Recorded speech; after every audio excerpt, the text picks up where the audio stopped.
Welcome to today's broadcast. Really exciting things going on, as always, in the crypto space. Big news, if you will. Look, today I want to talk with you about what's going on in the Bitcoin ETF space, the Ethereum ETF space.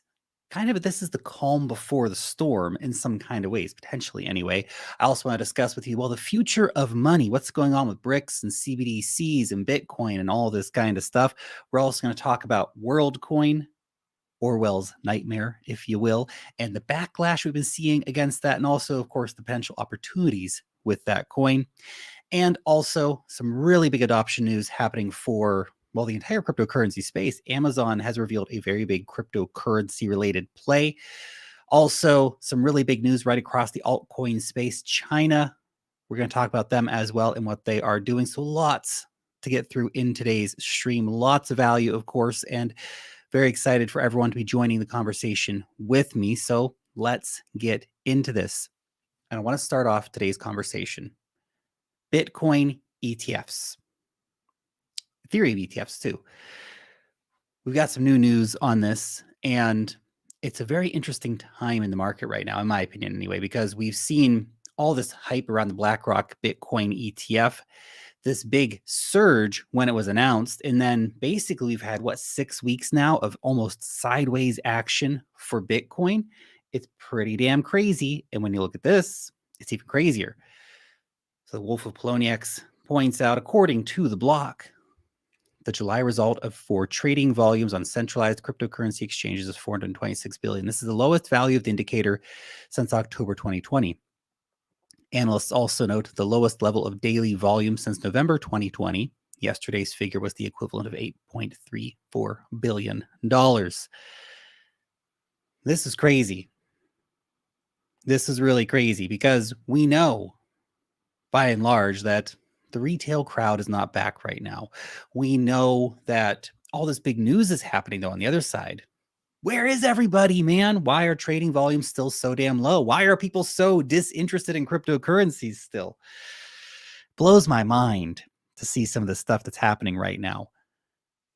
But there's the reality. We are in this calm before the storm moment. This almost false sense of boredom, false sense of, I don't want to call it security. There's no security in the crypto industry. Just mind-bending volatility and skull-numbing boredom. Very little in between those two things. But here we are with crazy low volume. There's been minutes where the price of Bitcoin doesn't move almost at all. Days where the price of Bitcoin closes within a couple $100 of the previous day. Barely moving at all. It's absolute insanity what's been happening here with the markets. And of course, there's always FUD in the market, credible sharing this. So, of course, we had Binance being in the news once again this week with apparently the U.S. Department of Justice was considering fraud charges against Binance, but they're more concerned about the cost to consumers, according to people familiar with the matter, as Credible points out.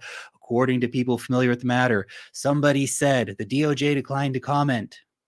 Where does this news come from? Who starts spreading this crap?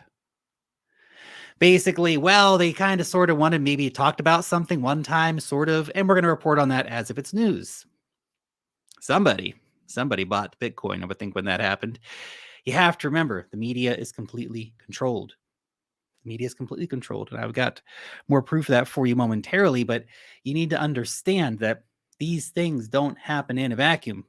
The regulatory stuff doesn't happen in a vacuum. We have to understand who the big money players are that are getting involved right now in the cryptocurrency space. We have to understand what is at stake here. BlackRock knows what's at stake. Fidelity knows what's at stake. Invesco knows what's at stake. JP Morgan knows what's at stake. That's why they are playing this game right now, and they are pulling these strings. It's not a mistake. These things are happening. The media, man, I tell you. And on the back of that news, what do we see? This is insane. James Seyfarth pointing out, he's an analyst over at Bloomberg. So he pointed out that we have 11 Ethereum ETFs that have been filed in like the last week. That's crazy. Somebody knows something. These Ethereum ETFs will be approved sooner than later. Yeah. Of course, they're not great. I don't love these Ethereum ETFs. They're junk. They add nothing to the crypto space. They're just more ways for Wall Street to manipulate the markets. But a slew of these coming in. I hope it's not the old bait and switch from the SEC where they're going to say, oh, look, we're being so reasonable. Here's all these Ethereum ETFs we just approved. Futures ETFs, garbage paper contracts, backed by nothing, complete rubbish bin, bottom of the dumpster piles of dog crap.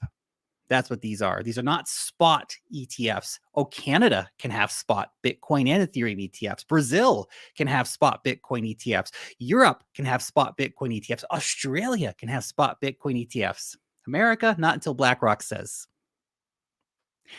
The oligarchy will decide when you're allowed to have spot Bitcoin ETFs. It could be sooner than later.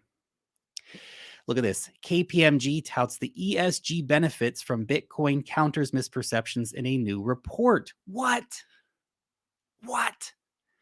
It's almost too perfect, isn't it? When you start to realize how the game is played. Think about this. We've covered many stories like this already here on the channel, but as soon as BlackRock said, we're going to launch a Bitcoin ETF, all the media organizations started publishing articles about, oh, actually, Bitcoin's great for the climate. Didn't you hear? Now here comes KPMG. Oh, look, ESG benefits. Of course, ESG is a bunch of pile of crap anyway. Some of the companies with the highest ESG scores are like oil companies, and they took Tesla off the ESG list. I mean, it's crazy, man. It's crazy. But this is what BlackRock pushes. This is the agenda that BlackRock pushes, and the people who are behind BlackRock push. And now, of course, they're getting to Bitcoin, which does, to an extent, worry me. Don't think that BlackRock is here for us. I know I keep saying that, but BlackRock is not our friends. They're not here for us. They're not here to be our buddies. Ooh, no. But we are seeing the narrative change quite quickly in the media.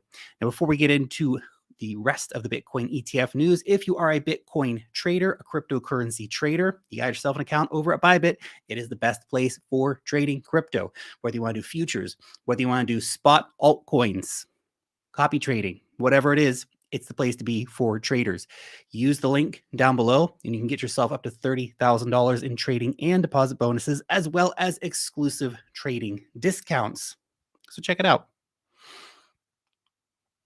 Now, the Bitcoin ETF, the elusive Bitcoin ETF. You know, we have been talking about the Bitcoin ETF on this channel literally for years now. And in all that time, all US regulators have delivered are paper garbage. Dumpster fire versions of what people actually want. They say they want to protect users by giving them Bitcoin futures ETFs and the price feeds for those Bitcoin futures ETFs come from places like Coinbase. And then on the flip side, the SEC says, well, the reporting data from places like Coinbase is not good enough for a Bitcoin spot ETF. It's a game. It's a hustle. And the SEC is right at the center of it. Anyway, Cathie Wood saying multiple Bitcoin ETFs likely be approved at the same time. Cathie, of course, has a Bitcoin ETF proposal in. She would know, or at least have a good suspicion what's going on, although I would be very surprised if Cathie gets hers first. BlackRock walks to the front of the queue. BlackRock is the queue. BlackRock owns the restaurant, the street, the governors, the mayors, the city, the state, the country, and the freaking queue. And when BlackRock wants to get at the front of the queue, that's what BlackRock does. Sorry, Cathie. But she's probably right that there will be quite a few approved at the same time. I bet BlackRock's going to be first, though. I could be wrong, but that's my intuition. James Seyfert, again, based on recent events and new information, Eric Balkunas, also from Bloomberg, and I are officially increasing our spot Bitcoin ETF approval odds to 65%. There's two dudes, two analyst dudes making up a number. Keep that in mind. But it's gone from 1% a few months ago. Remember, before BlackRock did their filing, we all basically thought a Bitcoin ETF, a spot Bitcoin ETF in America, not going to happen. Not going to happen under the current SEC administration. When BlackRock came out, things changed. Now with all these Ethereum ETF approvals, maybe things are changing once again. Maybe with these smackdowns in the courts, things could be changing once again. And then there is Grayscale. Andrew points this out. Update as expected. BlackRock Bitcoin ETF filing picking up steam. Gensler softening. Last week, there is a committee that makes these decisions. It's a clear pivot from him. Not so much tough talk now, and expect an administrative delay. Grayscale analysts believe, Bloomberg analysts, the same guys we were talking about a second ago, but they believe that the SEC will most likely lose their case against Grayscale. And if the SEC loses their case against Grayscale, that means it opens the floodgates for Bitcoin ETFs. And that could be part of the softening that we're seeing right now. That SEC has basically figured out we're going to lose the case against Grayscale. They're going to win. We don't have a good reason why we haven't given them a Bitcoin ETF yet. The courts are going to say the same thing to us. And as a result, we are going to have to start doing something here. And maybe that information is starting to get out. Maybe the committee that Gary Gensler is referring to is starting to lean in that direction. They see the writings on the wall. They're wasting much time and energy at the agency trying to fight all this crypto stuff. They're picking the wrong battles to fight, fighting with the wrong companies and getting their butts handed to them. Coinbase as well, they're putting in a motion to dismiss the case against them. Tomorrow, I think, is when they're doing that. Yeah, by the end of the week, so tomorrow, Thursday in the USA right now. So they're doing that tomorrow. That's big news. Now, will the judge dismiss the case? Remains to be seen. But there's a possibility that they will. If the judge dismisses the case against Coinbase, huge news. Because that then, to an extent, exonerates all the altcoins that were listed in that lawsuit. Of course, now that XRP has been declared not a security, those other altcoins are almost certainly not securities too, but removing that suit would definitely clear the way a lot more for these altcoins. It would give a lot more certainty for investors in the coin stock and in crypto more broadly, that crypto companies are winning versus the SEC. The SEC doesn't have a leg to stand on. And how many hundreds of millions of taxpayer dollars does the SEC chief need to waste before somebody says, we need to put a new SEC chief in, somebody who's not going to pursue all these frivolous lawsuits against crypto companies? There's actual crypto criminality happening out there that the SEC could and should be going after versus like Coinbase. So we'll see how all that plays out. But it's very interesting to think about the potential for this stuff. A lot of numbers been floating around. Of course, we talked about the $30 billion number recently. Other experts are saying, well, maybe it's going to be $20 billion of inflows in the first few months when we get Bitcoin ETFs approved. I don't think anyone really understands how insane that number is. $20 billion freaking dollars of spot purchases for Bitcoin is huge news. Huge news. Because remember, right now, there's only about, $70 billion of actual Bitcoin available for purchase sitting across all exchanges. That's Coinbase, Binance, all the international exchanges, right? If we're talking about US exchanges, the number is much smaller. Coinbase only has about 450 or 500,000 Bitcoin. So if we're talking about $20 billion coming in, that's a lot of cheddar, man. If you divide that up across a few months, we're going to get $1 billion a week in buy pressure for Bitcoin. That's going to move the needle. Remember, when the US government moves around their little tiny stash of 40,000 Bitcoin, or is it 30,000 Bitcoin now, and they move 9,000 Bitcoin to an exchange to sell, everybody loses their minds, man. Oh my gosh, they're going to sell 9,000 Bitcoin. This is going to destroy the market. What do you think happens when these Bitcoin ETF providers come in and they start buying 10,000 Bitcoin a week, 20,000 Bitcoin in a week? What happens to the prices? Now, I'm not a math doctor. I'm not. Failed my math doctor bar exam, whatever. But I'm pretty sure the number goes up in that situation. Now I want to talk to you about America. The USA has just had its debt downgraded. And what does that mean? And what does this mean for the future of money? You see, right now, as you, of course, well know, the USA, they're the big dog, big cheese. They have the global reserve currency currently.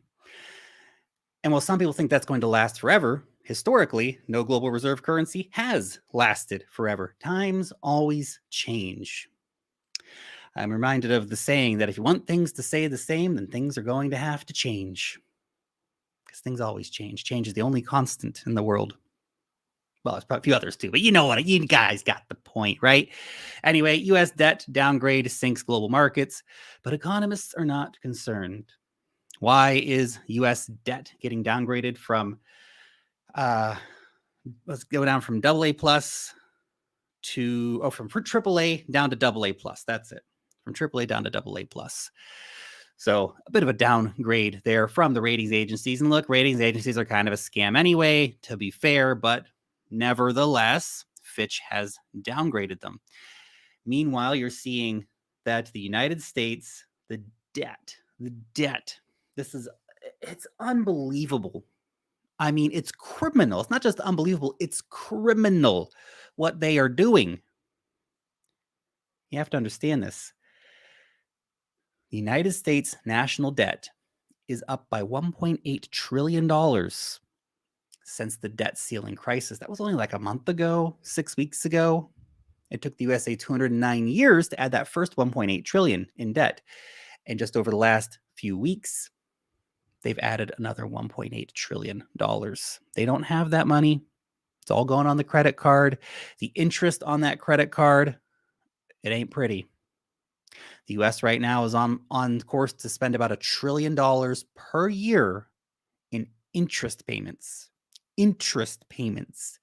We're not talking about paying down the 33 or almost $34 trillion in principal, just interest payments.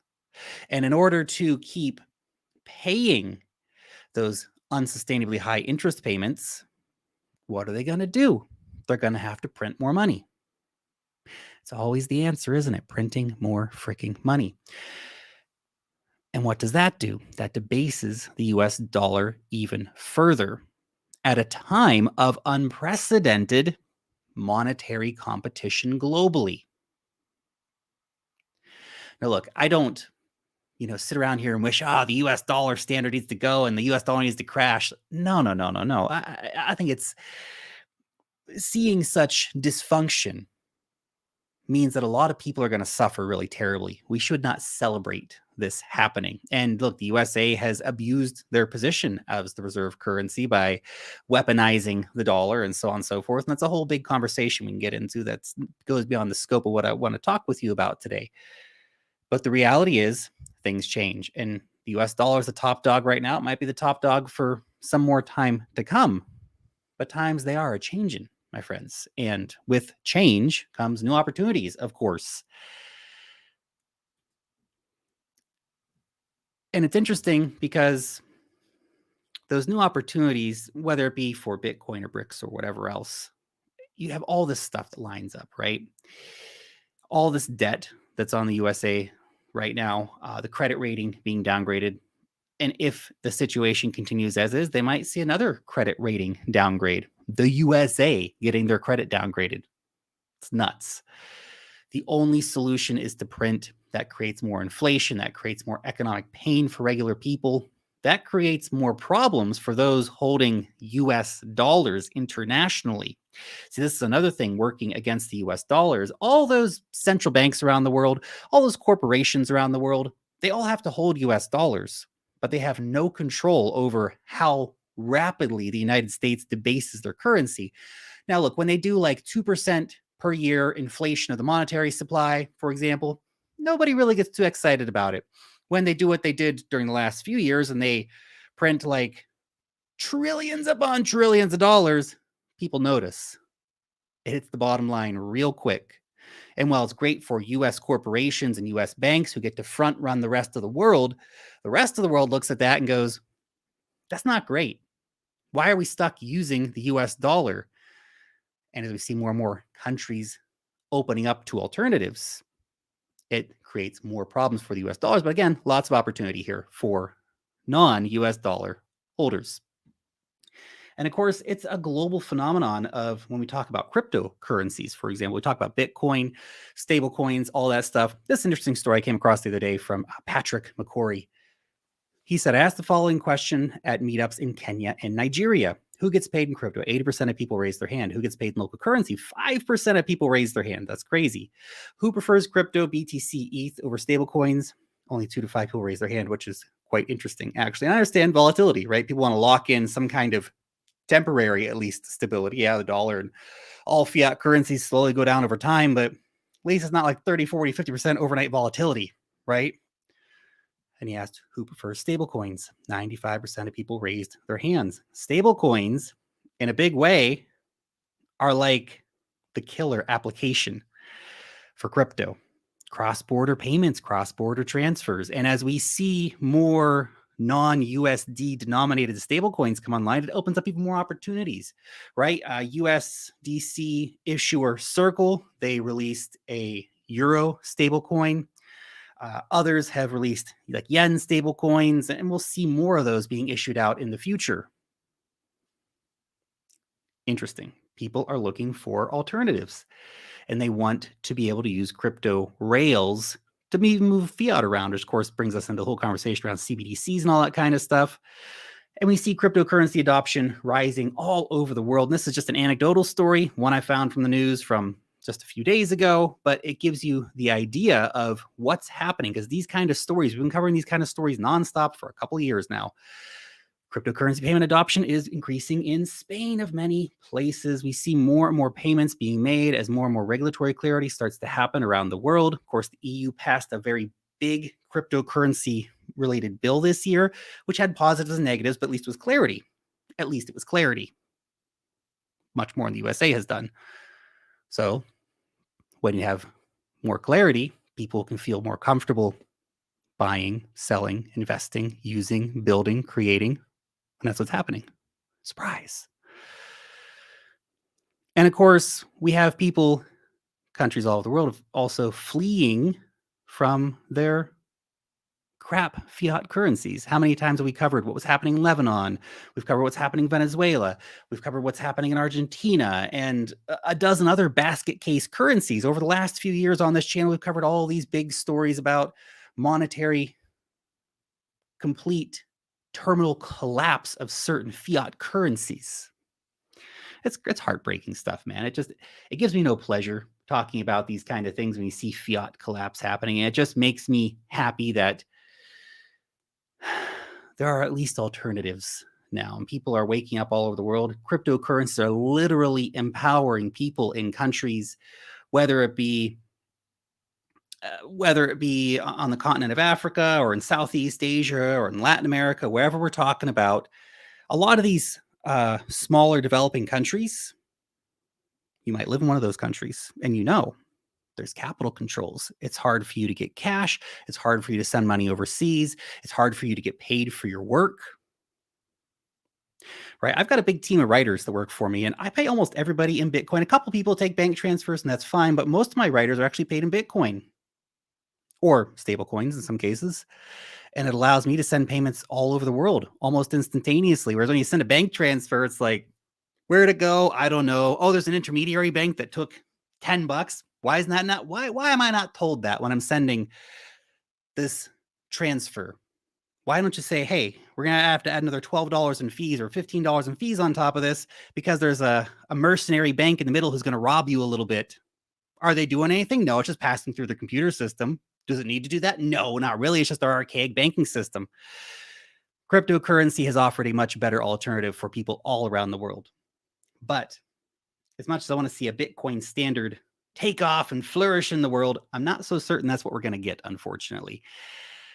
Because the big countries largely set the rules. And to be clear, thank goodness we have crypto, because it gives regular people powerful tools for financial independence. Doesn't matter what the big countries are doing. I mean, it does matter what the big countries are doing, but you as an individual, you have financial freedom and sovereignty now thanks to this new technology. You have options that didn't exist before Bitcoin was created. They simply did not exist. And in the last 5 years, the number of options that have become available to regular people all around the world, doesn't matter what country you live in, doesn't matter what your ethnicity, your religion, any of this stuff, you have options. You have more economic freedom than ever before, thanks to cryptocurrencies. And while in the West, we look at crypto as like, that's a fun toy to invest in, people in other areas are looking at it as, this is something that's going to allow me to run my business, to receive payments, to be a freelancer, whatever it might be. But then there's the BRICS currency. And this is, the BRICS currency. You know, I have so many feelings about this that it's going to be old boss, or old boss, same as the new boss sort of deal. You know, if they back it by gold, which has been rumored, or a basket of commodities, it's also rumored that's being backed by like gold and silver and oil and natural gas, wheat, something like that, for example. We don't know exactly what it's going to look like, which BRICS members will even actually implement this. But the conversations are there. It's being had. There's a big BRICS meeting happening in South Africa. Will we see some big announcements around this? Now, the BRICS group is about to expand. They're going to announce new members in South Africa. There's about 10 countries or so that have formally applied, maybe more. Big countries, 2 big countries. Whether we're talking about Saudi Arabia or Iran or wherever else. A lot of places. So at some point, the BRICS group already almost accounts for half of the global population, or maybe slightly more. I don't remember the exact numbers. A huge percentage of the global GDP. They control a gigantic percentage of the world's key natural resources: lumber, food, iron, gas, oil, manufacturing bases, all this kind of stuff. And when they add these 10 new countries on, the BRICS group suddenly becomes the dominant global player. They have the biggest GDP as a combined group. They have the biggest population. They have the fastest growing economies. They control basically all the resources, or at least enough of the resources that they can do whatever they want with the prices of those resources. If you think that OPEC has been a powerful organization in terms of dictating the price of oil, wait until BRICS starts dictating the price of everything.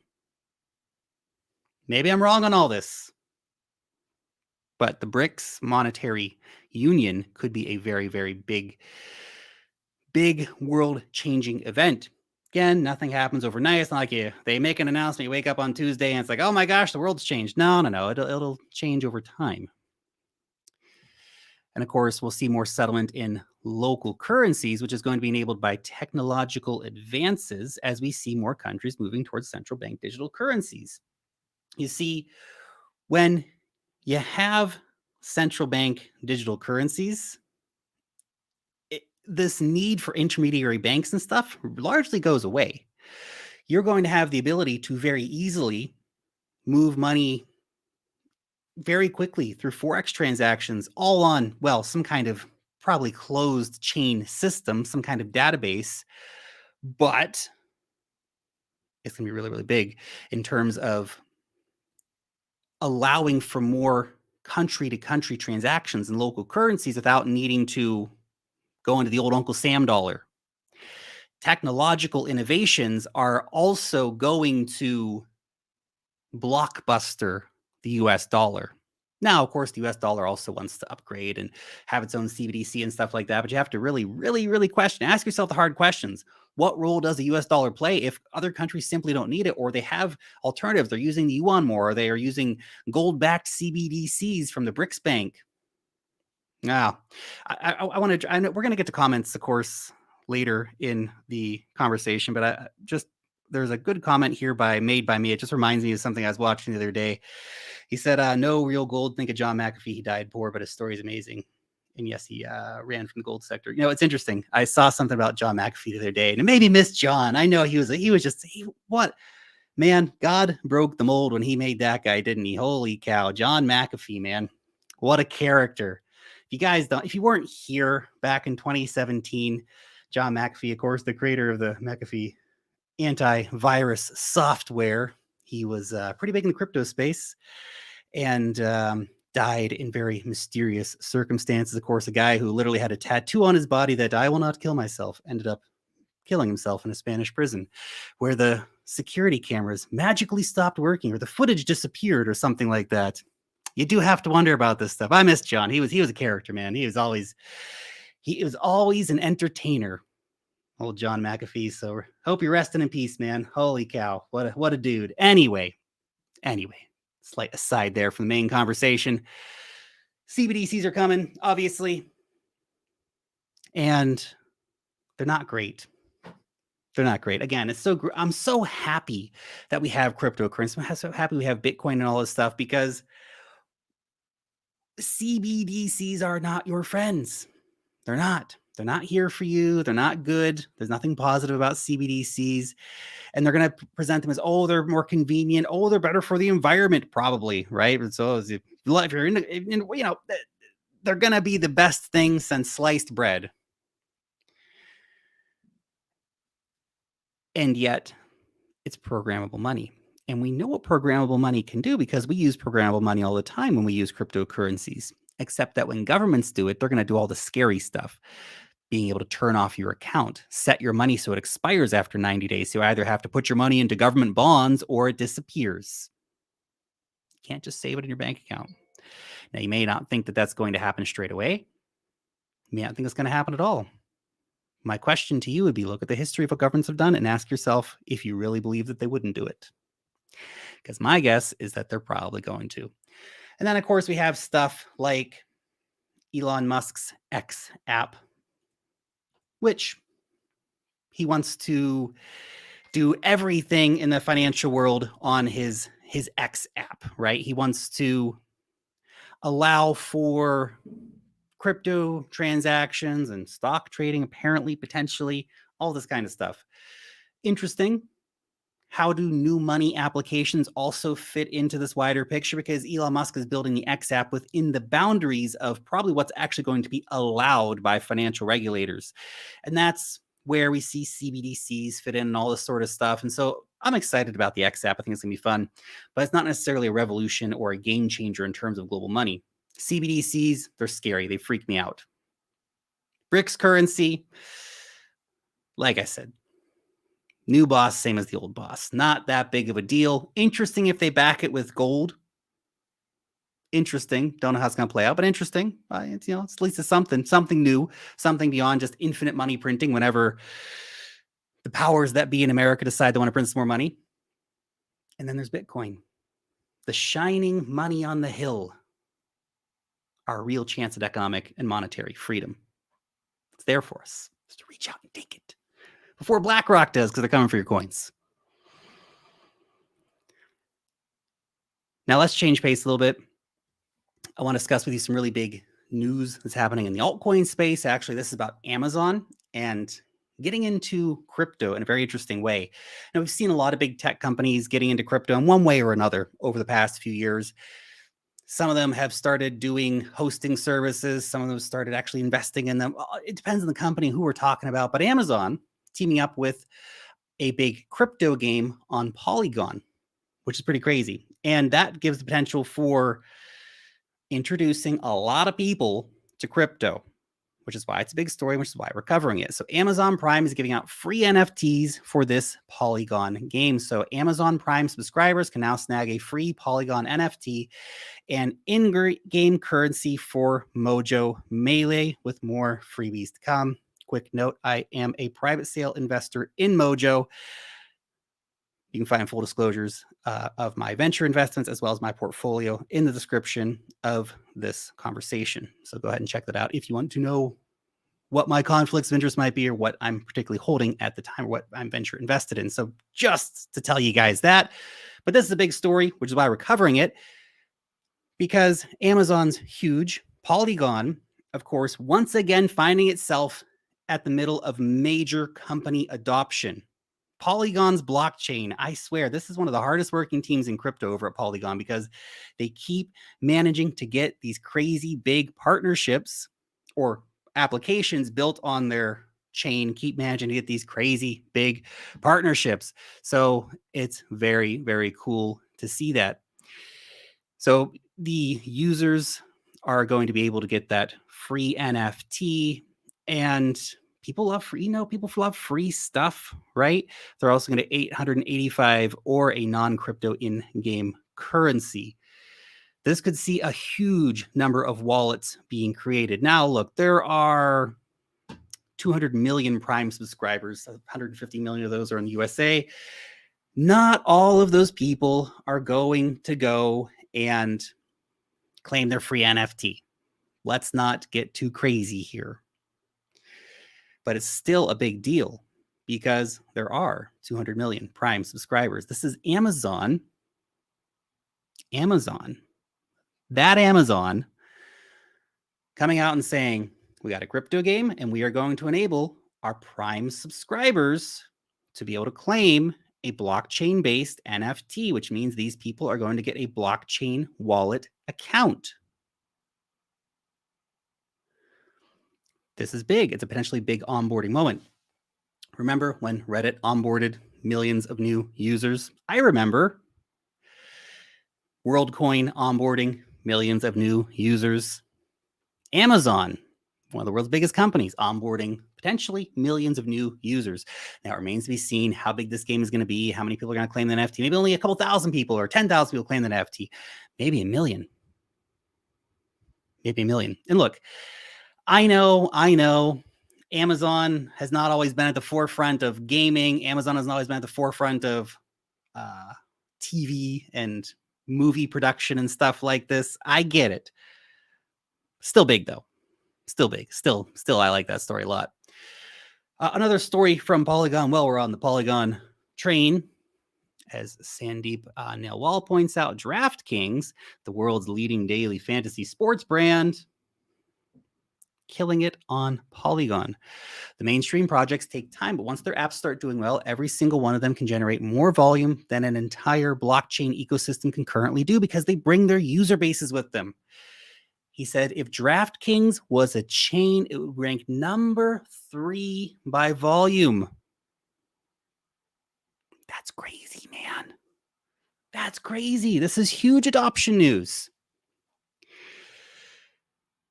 Absolute crazy stuff here for, well, Polygon, because all this stuff is happening on Polygon. Again, Polygon partnering up with gigantic brands that are actually bringing real adoption to the cryptocurrency space. Remember when Polygon partnered up with Starbucks back today? Yeah, I remember.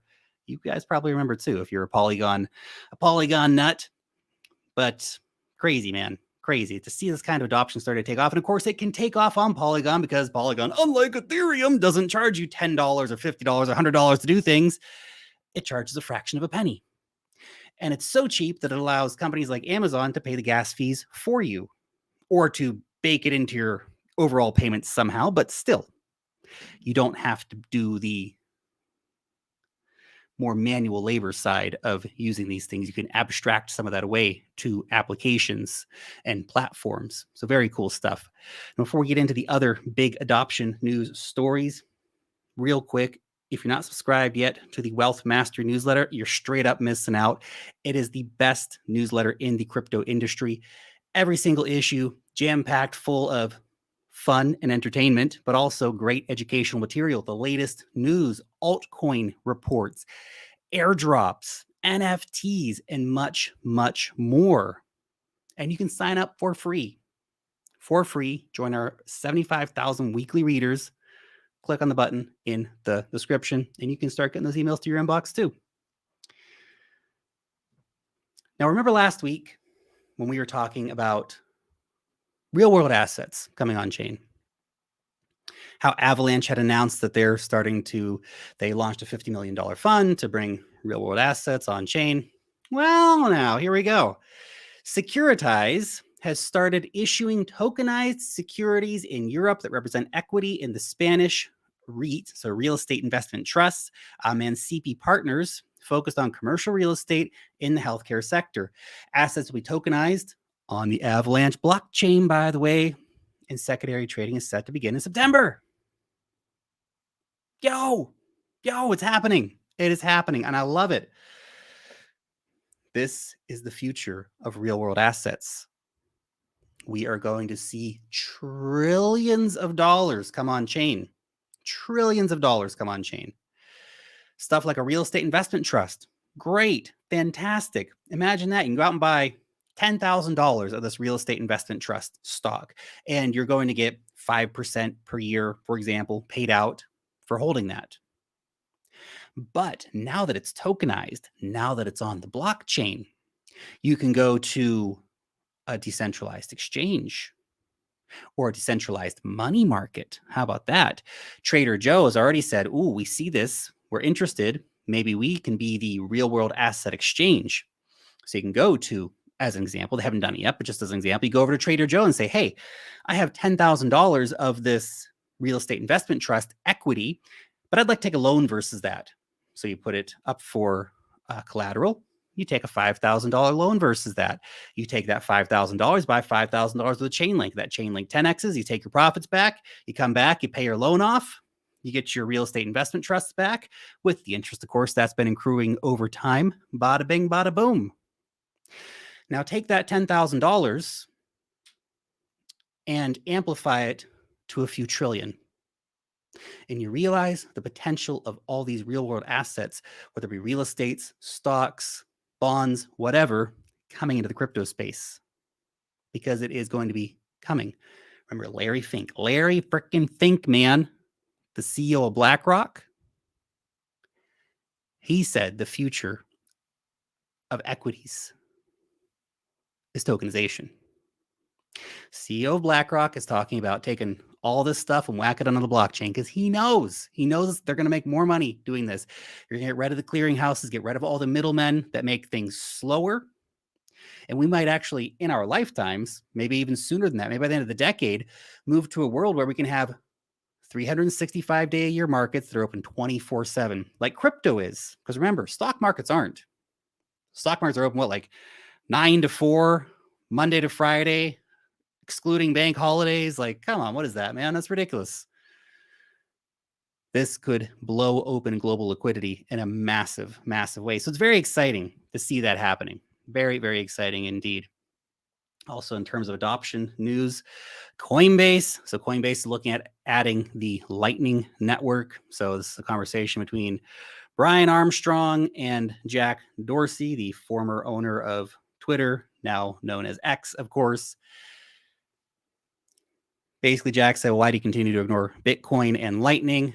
Brian says, hey, we're looking into how to best add the Lightning Network. It's non-trivial, but I think it's worth doing.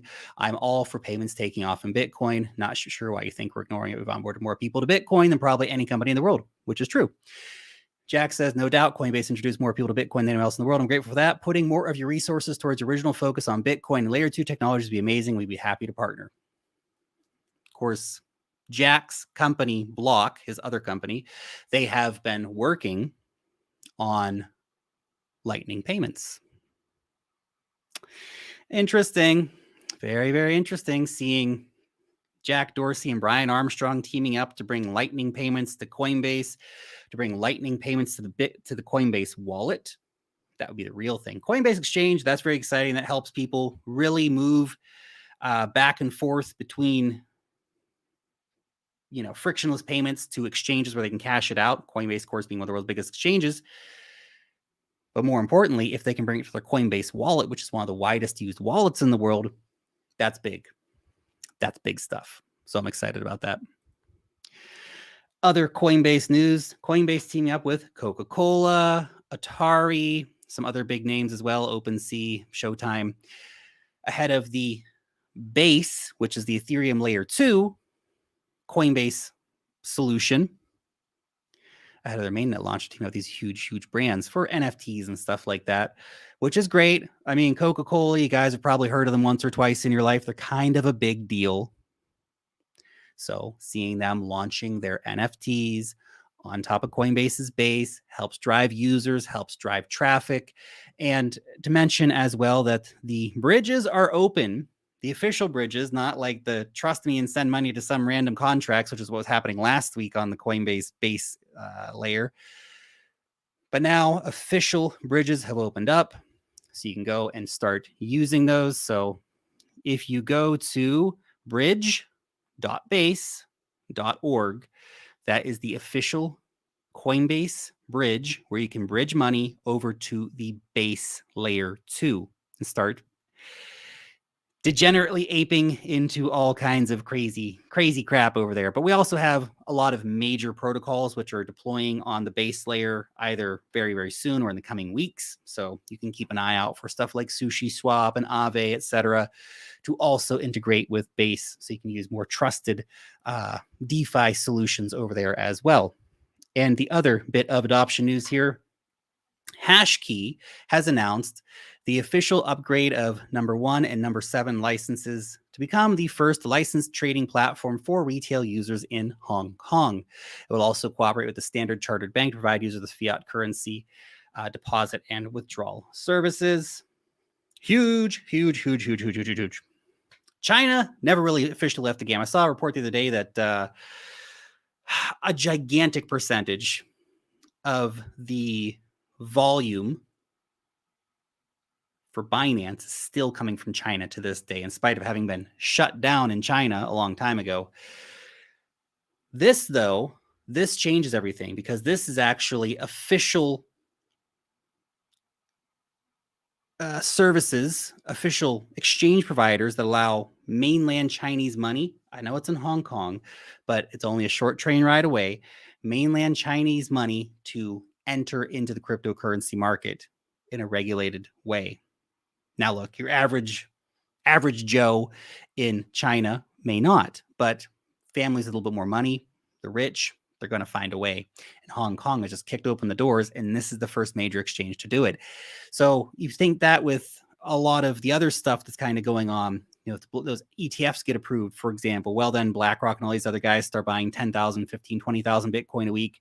China starts aping in. They start buying 5 or 10,000 Bitcoin a week. I mean, you cannot keep that kind of level of buy pressure going up for any kind of period of time. Even a few weeks is going to send the price going like crazy.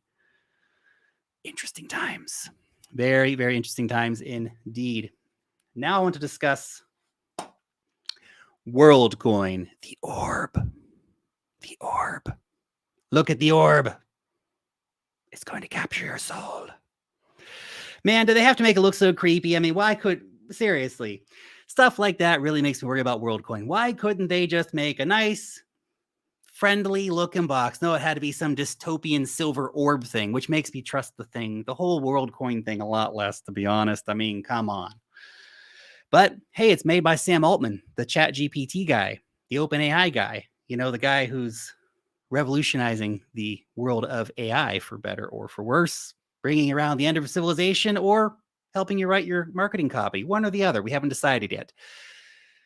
Regardless, Worldcoin is making a splash around the world, making a lot of headlines around the world. The orb is collecting a lot of user data. Over 2 million people have already scanned their eye into the Orwellian-looking orb, which is very interesting. We are seeing also giant lines of people in cities all over the world where they're doing this. They're doing it in Spain and Hong Kong and cities in Africa and cities in America and on and on and on. Giant lines of people getting in line to, well, have their eyeballs scanned and hopefully get a few dollars of shitcoins. That's the plan anyway. That's the plan. Shitcoins for everybody.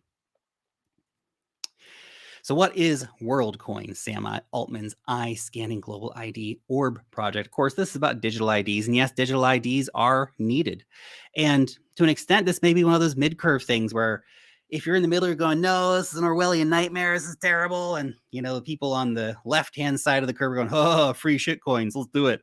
And people on the right-hand side of the corner going, yes, digital IDs, mass global adoption, huge user base, all this stuff. So there's those conversations to have here as well. But launched in late July 2023 by OpenAI CEO Sam Altman, Worldcoin has introduced a concept called proof of personhood. Users verify their personhood in the Worldcoin ecosystem in order to participate in its global financial network. The company said just 2 days after launch that new users were entering the system at an average rate of every 7.6 seconds, indicating a substantial growth. About 2 million users already registered in total. Interesting. Digital IDs are important. I'm not sure that Sam the Altman is the person we can trust with digital IDs, but he is the one who is currently pushing forward a major digital ID project. So it's interesting to see that happening. However, there has been a lot of backlash against Worldcoin. Kenya, for example, suspends Worldcoin's crypto over safety concerns. German data watchdog probing Worldcoin crypto project. France's watchdog questions legality of Worldcoin biometric data collection. UK watchdog to make inquiries about Worldcoin crypto project, which to some extent feels to me like these governments looking and going like, hey, stealing people's information, that's our job, not your job. To an extent, I could definitely see that being the response of these governments here. Yeah. But fear not, everybody. Worldcoin says it will allow companies and governments to use its ID system. Yay. Scan your eye into the magical glowing orb. And we'll give it straight over to Amazon and Facebook and the Pentagon and all these other friendly players. Yeah. It'll be interesting to see how much data actually ends up getting shared. You have to take it back to ChatGPT. And I know that everyone's getting very excited about Worldcoin because it's Sam Altman's altcoin. Altman, the altcoin guy. You know, it's just sometimes Sam the bank man, right? Freed, of course. Sam the bank man freed us all from, well, any FTX users from the money. How anyone's going to use FTX 2.0 beyond me. Now, Sam the altman launching his altcoin. Interesting. Now, ChatGPT has been, it's a great tool. I use ChatGPT on a regular basis to help brainstorm stuff like titles for videos and whatnot. On the flip side, we've seen a lot of political censorship on ChatGPT already. It's not a unbiased system. And so if Sam Altman already is working from a basis of censorship and government's compliance with ChatGPT, well, what's that say about Worldcoin? You know, sometimes we expect that evil will look evil. You know, it's going to be some movie-like villain. But often, evil, the road to evil is paved by good intent, and the idea of digital identities is good intent, right? We do need to have digital identification. A lot of people in the world who struggle with digital ID and being able to bank accounts and all this stuff, it's a real problem that this may be a real solution too.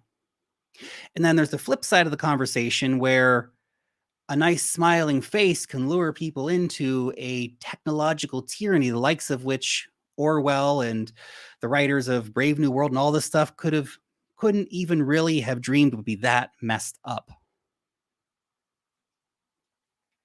And then we can buy it and invest in it. And hey, at least if we're all going to create a technological tyranny out of this, we can all get rich. I guess that's a fringe benefit, isn't it? Billionaire Mike Novogratz flips bullish on Worldcoin. Says it's a bad idea to define Sam Altman's crypto project, which I would broadly agree with. I mean, look how popular ChatGPT is. Think about the just basic premise of Worldcoin. Again, all these people, millions, probably tens of millions, potentially 100 million or more people. I mean, Sam wants to get everyone's eyeball. But let's say they get 100 million people signed up. They scan in the orb. And he gets 100 million people on his crypto application. It would be the single biggest cryptocurrency application in the world by user.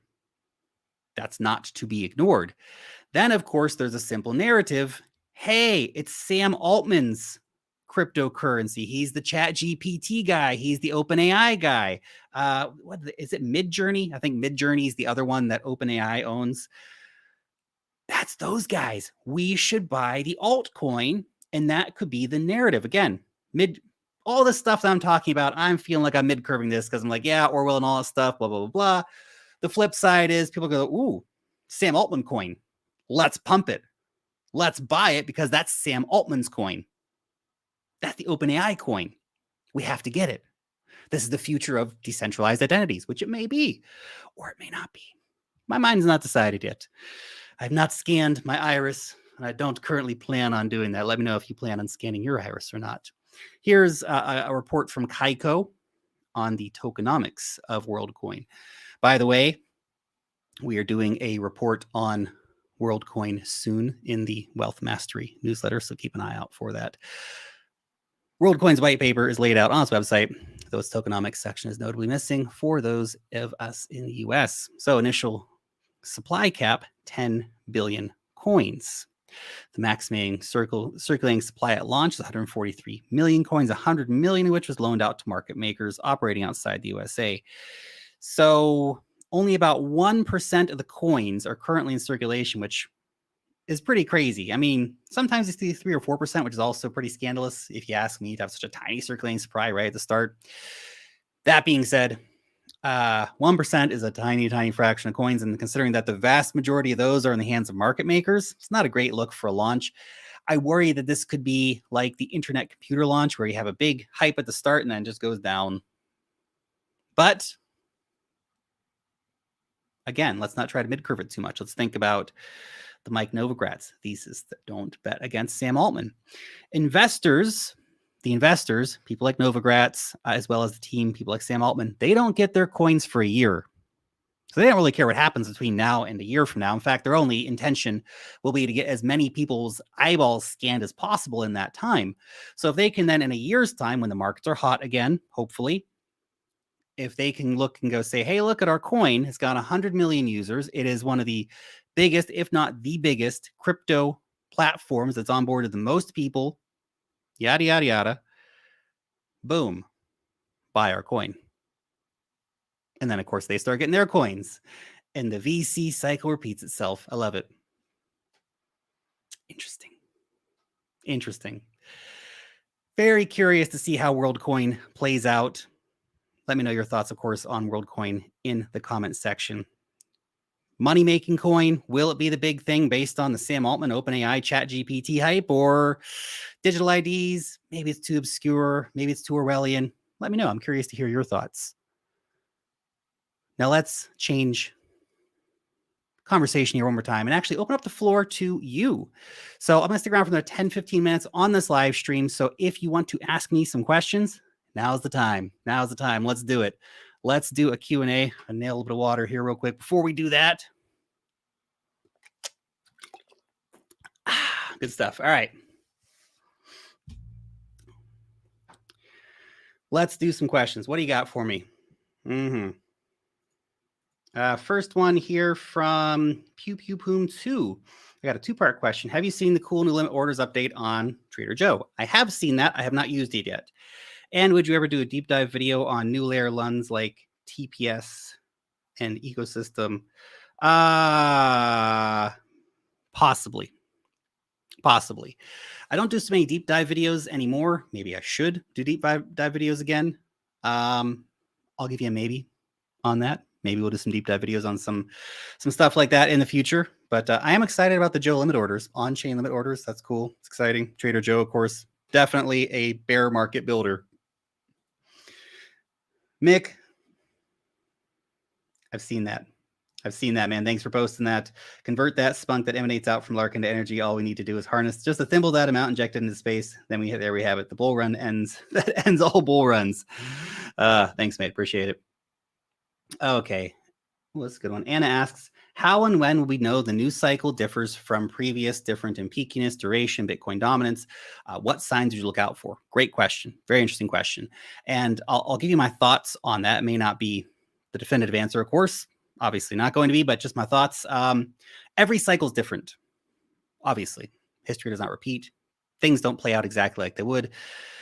For example, back when Bitcoin hit 69K, I was convinced, well, this cycle is different or it's actually following along with the 2013 cycle. We're going to see this big new peak, or it's 2014. Didn't happen like that. So you can't get too wedded to historical models, way things have played out in the past. The key thing to watch is look for the signals that things are getting overheated. And they may not be as clear as we want them to be. They may not be. So when we talk about, okay, how long is the cycle going to last? Nobody knows. What the peak price going to be? Nobody knows. How high is Bitcoin dominance going to get? Nobody knows. Nobody knows these things. And of course, once altcoin season comes in, Bitcoin dominance goes down. But some key things to watch out for. Let me just run through a quick list here. And again, I'm going to be doing a video on this soon. I'm going to put this in the newsletter probably next week or something, maybe the week after. And in the next few weeks, trying to do a really deep dive on when I'm planning on exiting the markets in the future. But stuff like the Bitcoin Fear and Greed Index, when it starts getting over 90, that's your early warning sign in the market. When we see Coinbase, other crypto apps getting into the top 10, that is a sign the market's massively overheated. How about this? Is that Bitcoin topped 10 days after the Coinbase app hit #1 on the App Store. It was a sign. It was a sign. People got their Coinbase app downloaded. They got their KYC done. They got their funds transfer. They aped into Bitcoin at the top, and then the market went down. When we see major media outlets talking about Bitcoin, when we see the old friends calling up and saying, hey, how do I buy Dogecoin? When we see the Bitcoin monthly RSI over 85, that's a major warning sign. Weekly RSI over 70 is an earlier warning sign to watch out that we might be seeing a Bitcoin monthly peak in the near future. When the MACD weekly starts trending down after a massive rally, you have to see a big peak, that big sort of Everest spiky peak mountain, and then we start trending down. That's a warning sign. The Pi cycle top indicator, I faded it last time. I was like, it doesn't matter that much. Oh, it mattered. It's been actually very, very accurate in hitting the tops for Bitcoin. Of course, altcoins tend to rally for a few weeks after Bitcoin tops. So there you go. Cycles always are a bit different, but those are some of the warning signs to watch out for that have in previous cycles been things that were really important to pay attention to. Ellen, what do you think about optimism, arbitrism, and which one will you choose for Web3? I personally use arbitrism. I personally use Arbitrum the most. I've started using ZK Sync, Linea. I'm going to transfer money over to Base in the next few days, probably early next week sometime, just to play around with it, check it out. I've transferred some money over to the Mantle network as well. I do have some money on Optimism, but I haven't actually used Optimism in a long time. I don't necessarily know why. I don't know. I guess I started using Optimism. It was fine. The user experience is fine. Nothing wrong with using Optimism. A lot of people use Optimism all the time, and it's a great network. But yeah, Arbitrum, for whatever reason, it's just the one I started using a lot and kept using and still use a lot. And I think that's the great part about all these new layer 2 networks launching is that we have so much opportunity and diversity. So there's going to be a lot of great new opportunities. Like I was playing around on Linea the other day with some of their new decentralized exchanges. I was playing around on Mantle with some of their new decentralized exchanges. Like, whoa, the APRs for some of these new networks are pretty crazy. There's some nice looking stuff over here. So, you know, opportunity abounds beyond Optimism and Arbitrum. But yeah, Arbitrum right now is the one I use the most, but I am actively playing with others, but not Optimism. I don't know why. I have nothing against Optimism. Optimism is actually doing some crazy stuff, partnering up, of course, with Coinbase for the launch of Base, which is built on the Optimism software development kit tech stack. So, you know, they're definitely doing a lot of cool stuff. Okay, where are we at?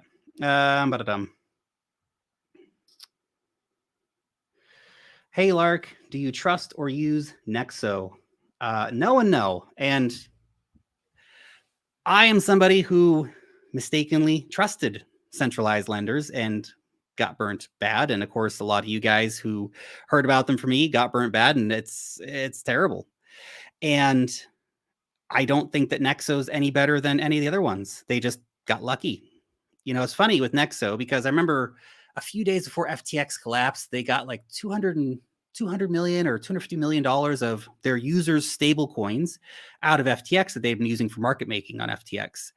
And they said, well, our risk parameters are so great. See, look, we got out before that. Well, I mean, there's still basically that was a situation where they said, we're not really running a lending service. We're running a hedge fund.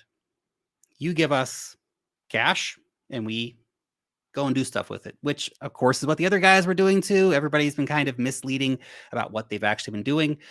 Nexos survived up until this point, but I would ask if you're looking at Nexo and their high rates of return in a bear market where decentralized markets are not giving those kind of rates, where's the money coming from? I don't trust them. I will not trust a centralized player again after what's happened. And they are the ones who have survived. So, I mean, good on them for doing that. But I would rather not take the risk personally after having been burned so many times. That's just my opinion.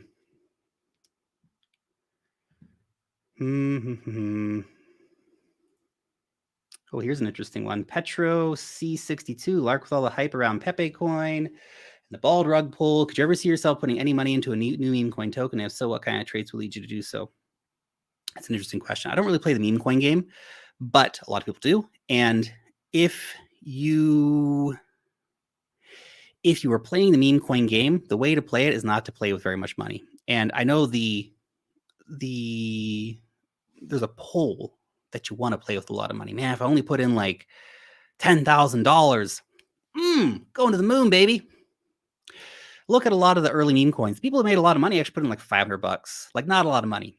If you're going to play the meme coin game, and when meme coin season was really going crazy around Pepe coin, and like 99% of those meme coins people were gambling on went to zero. Pepe stuck around. If you're going to play the meme coin game, the way to do it is by making small bets, because you don't know which meme coin's actually going to have any kind of success. The vast majority of them will just go to zero. I don't like meme coins. It's more of just a gambling thing. If you're into gambling, that's fine. Look at it like a lottery ticket.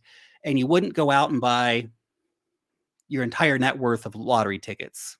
But you might go out and spend 10, 20, $100 on lottery tickets. And that's kind of the way I look at meme coins. If I was to play the meme coin game, I don't have the mental bandwidth for playing meme coins. But if I was to play meme coins, I would find 10 tiny market cap meme coins under $1 million market cap. And I'd put like a few $100 in each, $500 in each or something like that would be the way to do it. Obviously not financial advice, but that's the way I've seen a lot of people as well play the meme coin game. And look, 9 out of 10 of those are going to rug. One's going to do a 20x, maybe if you're lucky, and you might make some money. So there you go. There you go. I like this comment from Oof. You're never going to be early enough for a meme coin for 1,000x. Make 5 or 10x, then GTFO. That's a good way to think of it. And look, if you're in that early Discord and you hear somebody mention something, yeah, cool. Maybe you will get early enough. But there's like a small handful of people that are like the first 20 buyers. It's like winning the lottery. It's the equivalent of. And remember, we have on-chain evidence that's been very well documented about serial meme coin scammers. Literally, there's addresses that have launched hundreds of meme coin scams. They've made millions and millions of dollars by people who think, I'm going to be early to this one. I'm going to put money in. And then your money's gone. It's gone, dog. It's out. See you later, money in the hands of a scammer. Okay, one more question for today, and then we're going to wrap up this conversation. Let me see here. What do we got? Slice Keeper. You haven't said anything about Cardano yet. Cardano. There we go. It says something about Cardano. You guys know I love my Cardano around here. J-Mart. With the potential discovery of highly efficient energy with the K99 superconductor, what does that do to Bitcoin? I think that's good for Bitcoin. It's actually good for, I know what we say everything's good for Bitcoin, but that's actually good for Bitcoin because that has potential to make Bitcoin mining dramatically more efficient and remove that whole conversation where like, oh, Bitcoin's no, it's much more efficient now. Much more efficient. So that's also a potential very positive thing for Bitcoin. And I imagine that Bitcoin miners are going to be some of the early adopters of that technology because the Bitcoin network is a financially incentivized technological arms race between Bitcoin miners to get the best technology, the quickest, deploy it, and make money before the other guys do. So I'm sure that the crypto market will be all over that. Thank you very much for joining today's stream. I appreciate all of you. So thank you so much. Honestly, it's a privilege and honor to have crypto conversations with you. So I appreciate your time today. I appreciate you coming out and talking crypto with me. I love it. So thank you very much for your time. I hope you have a great weekend and I'll see you next time.